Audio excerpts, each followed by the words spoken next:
Hello everybody! Thank you so much for clicking on this video. It is me, 𝐈𝐓'𝐒, and I am joined today by the one and only mi mamacita, aka my mama!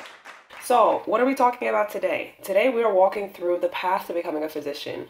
I'm going to be asking my mom a series of questions, and let's see what she knows about what I've been going through so far and what has yet to come. So, let's get started.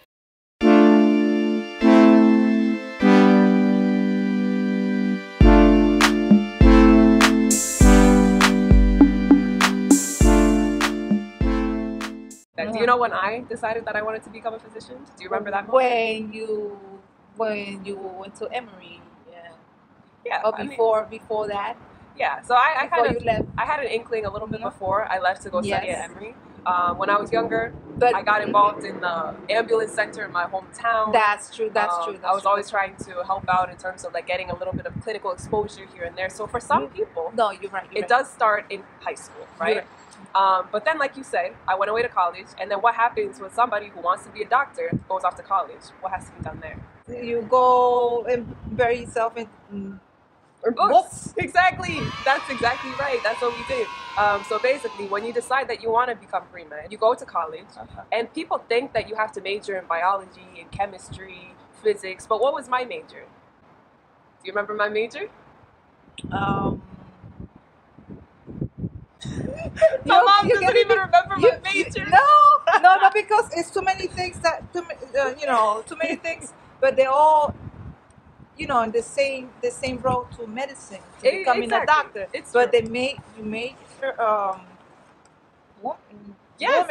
women's gender. Exactly. So women's gender and sexuality studies. Yeah. So that was my major. GYN, I thought.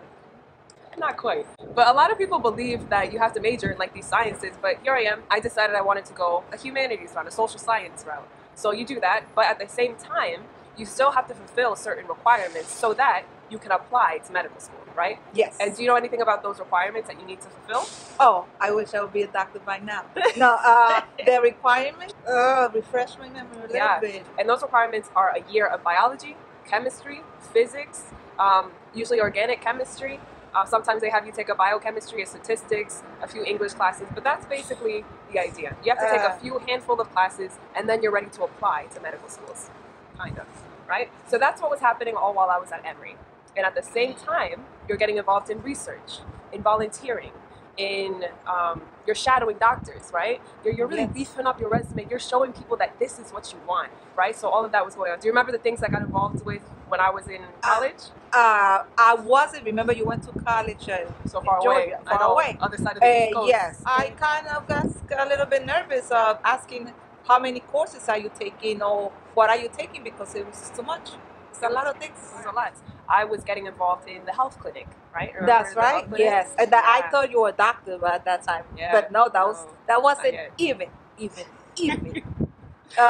beginning of no. Yeah, so just getting involved volunteering in hospitals here and there. I started a little bit of a research project with a mentor. Yeah. Always involved in talking about pelvic organ prolapse. Do you remember those? Yeah. So I got involved in things like that. So that's when you're in college, right? So that's step number 2. And what comes after college? Oh, that's when you really, really know that you want to be a doctor. I hope so. What was the thing that got my attention most? You were taking classes though? Yeah, exactly. So that's exactly what I'm trying to get at. So the next step after college, it looks different for a lot of people. Some people, they end up going straight into medical school. Right. And everybody kept thinking that you were already medical school. I was here taking my post-bac classes because I went the post-bac route. I still had a few more requirements that I needed to fulfill. So yeah, I ended up doing that, and a lot of my family thought that these classes were my medical school classes. Yes, no, I thought not yet. But it's okay. It's all right. We learn, and through videos like this, we learn. So basically, that's what happens. People either go into medical school, they do their post-bac programs, they go off, take gap years where they take a break before applying to medical school. Yes. They travel the world, get involved in cool community programs, do nothing even if they want to. That's what they do. But me, I did the post-bac route. So after I finished the post-bac at Fordham, what's the next step?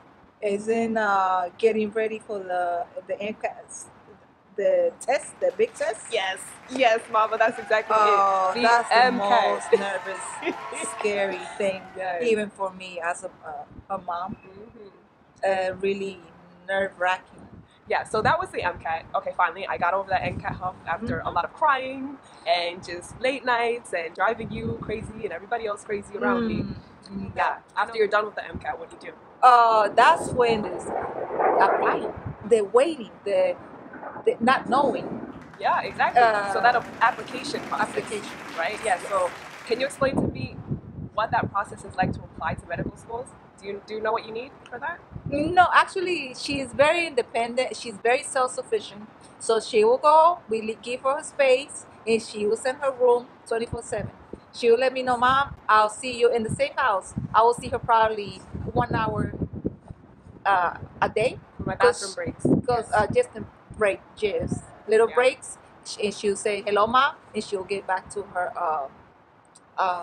application process. Yeah. And because the application process is a very serious one, especially for medical school, because what a lot of people don't understand is you have to go through first gathering all of your information together, right? Making sure that you have letters of recommendation, making sure that you have your committee letter if you need that, all your transcripts from every school that you've attended. If you've taken college classes in high school, guess what? You need those transcripts too. So just tracking people down to make sure that they have everything ready to be sent to an application service that's called AMCAS.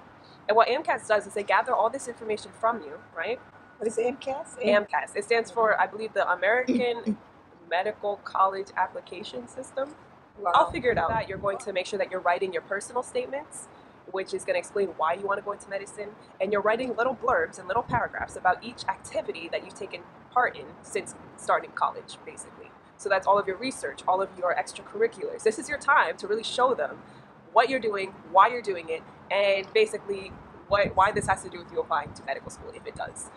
So that's the preparation for the application to open. And the minute that the application does open, which is typically around May, you're ready to submit as long as you have all of your information. And you're submitting, this is the primary application, right? And what does that mean when you got a primary? That means that, of course, there's going to be a secondary, right? Yeah, so exactly. We'll get into that in a moment. Okay, because yeah, no worries. It's okay. AMCAS, what they do is they send all of your letters, your transcripts, your writing statements, all of this stuff to these schools. And then you wait. Wow. And what do you think we're waiting for in this time? After we send out that primary application. The college you want to go to get back to you? Exactly. And it's the scariest. Exactly. But they're getting back to you because a lot of times what they do is they screen your application. And from that information that they see on your primary application, they send you a secondary application. Right? And what do you think is on the secondary application? Tell me. Please. Because I wasn't... They're asking you, why do you want to apply to this school? Why are you interested in that particular school, right? So then you have to answer a series of essay questions and get it back to them. Typically what they say is a 2-week turnaround time. And you got to be careful with this because if you apply to 30 schools, you have to write 30-something essays and turn them around very quickly. Yeah, so that's secondaries. And I don't know if you remember, but I was just sitting in the kitchen for basically a month and a half writing out secondary applications and reading them to you. Remember? Yes. So that you submit all of the secondaries, and now what do? You wait for them to get back to you. I mean, it says to let you know that you've been accepted. We're skipping a step. I've submitted the primary application, then the secondary application, and now I'm waiting for something. I'm waiting, and I'm crossing my fingers, and I'm holding my breath. What am I waiting for now? Okay, I am. Because there's one more step between the application and the acceptance. What step is that? Oh, you got me. You got me. I forgot. Remember the suits and the ties and the dress shirts? The meetings, Las entrevistas. Meetings, the interviews. Exactly. Yeah, so then we've got the interviews, and what happens is when you get to that interview stage, they've been through your applications, they believe that you can do the work. Now they just want to meet you and like see who you are off of paper and like in real life. And to get an interview invitation is always going to be a huge accomplishment. So be proud of yourself if you get that interview invitation. Yes. For sure. Thanks, Mom. Yes. We're done with the interviews, right? And then what are we waiting for? That's it. Exactly. But I called you. We are proud, or we are proud to say you've been accepted to the School of Medicine. To the School of Medicine, and we're very proud to have you. Exactly. So basically, you wait after you interview. Sometimes this could be another few months, and you're waiting to hear if you've been accepted, waitlisted, or rejected from the medical school of your dreams, right? Or the medical schools of your dreams. Yeah, so that happens, and then afterwards, once you get those decisions, and you are going to get those acceptances, I know it. Now you're just doing the financial aid applications. You're figuring out your living arrangements, putting down your deposits, and guess what? Guess what happens after that? That's a guess. Yeah, that's a guess. I will. Oh, you start school. Exactly. Well, actually, no. Once you get into medical school, are you a doctor? No, you're not. You're a doctor. So in a few months, I'll be a doctor. Yes.